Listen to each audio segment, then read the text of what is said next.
that, I would like to provide the board as well as the community an update on our status in terms of our financial situation. Mr. Chambers had shared a few months ago that it was likely or pending that we were going to be placed on a cautionary status by the State Department.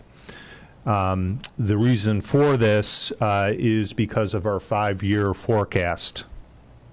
So Medina City Schools has been placed on what is called precaution status by the Department of Educational Workforce. The precaution status is put into place because the third year of our 5-year forecast, we go into a deficit budget.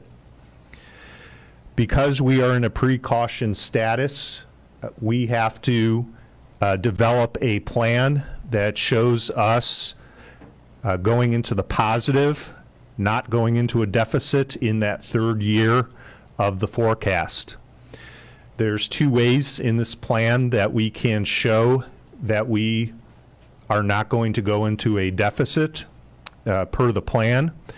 The first way is through the generation of new income, and the second way is through reductions.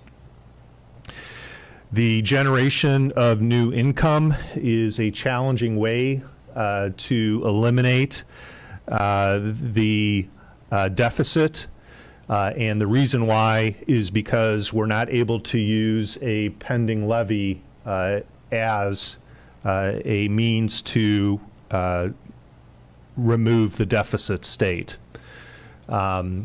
School districts, public school districts, are very limited on our ability to be able to find other sources of income. Therefore, in order to get out of the deficit state in year 3, we are heavily reliant on reductions. The state has a very specific plan template that we have to work through in order to outline what we are going to do so that we are not in a deficit state in year 3. Dave and I have been working with a representative from the State Department and collaborating with them in putting together a plan to ensure that we are not going to be in a deficit in year 3. In addition, we've been collaborating with our central office administrative team in order to look at areas across the district where we can make reductions so we are not in a deficit in year 3. We are formulating various areas which include personnel, administration, teaching, as well as classified personnel, as well as looking at programming where we can make reductions going into next school year in order to eliminate the deficit. As challenging as this is, this does fit within the plan that we already had in place. When we had talked with the board in previous meetings and were making decisions about placing a levy on the ballot and made the decision for a 7.5 mil operating levy, we knew at that time that even with the passage of that levy, we were looking at $8 to $10 million in reductions over the course of the next 4 to 5 years. That equates to approximately $2 to $2.5 million in reductions each year over the course of the next 4 to 5 years. The amount of reductions that we need to make per the state's plan for year 3 of the 5-year forecast is approximately $2 to $2.5 million in reductions. So it's the same as what we were looking at in regards to what we need to make with the 7.5 mil levy passage. So what we've been studying in terms of reductions is what we had mentioned when we presented to the board. We are well on our way into the redistricting plan in terms of looking at our personnel and are looking at where we can reduce staff without making cuts. And what I mean by that is we are looking at staff that we know are going to be retiring, or staff that we know have already resigned, and not replacing those positions so that we don't actually have to cut individuals. We are making every effort to take that approach in order to make as many of the reductions as we can. The reality is that we're not going to be able to make all of the reductions with that strategy. However, we are going to be able to make the bulk of them.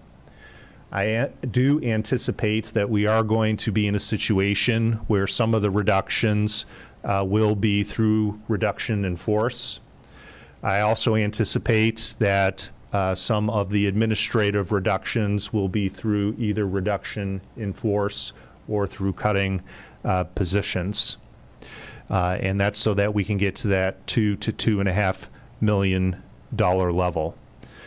All of these reductions that we're looking at with the passage of the 7.5 mil levy will be permanent reductions to the district. The good news is with the board's decision to put the 7.5 mil levy on the ballot with its passage, despite the reductions across the district, we will see a minimal impact to overall programming in the district.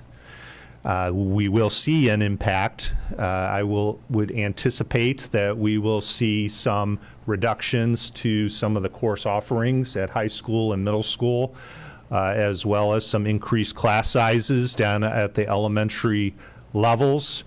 But nothing that should be too overwhelming at any of the buildings, and still being able to offer high quality programming at our middle schools and our high schools. The challenge and concern, as we have mentioned in the past, is with the levy.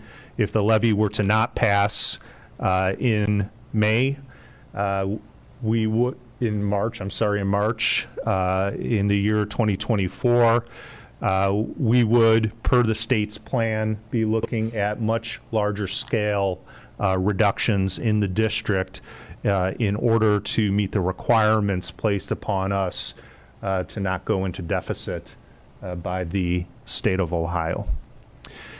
We will be communicating out tomorrow to staff the information that I just shared with the board, as well as sending out a communication to our parents and community as well, so that they have the information about our precaution status. We do not at this time have detail and are not prepared to share detail about the reductions, as it's an ongoing work in progress. Those details will be available by the end of February. We are required by the state to present the finalized plan to the Board of Education at our regular meeting in February.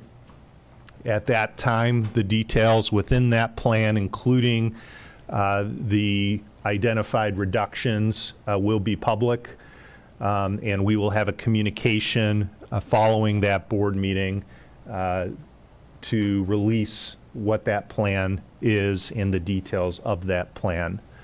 My goal is to work as closely as we can with our associations throughout the course of the next month to keep them as aware as we can per our negotiated agreements as we're working through these very difficult decisions. Any questions from the board in regards to the precaution status?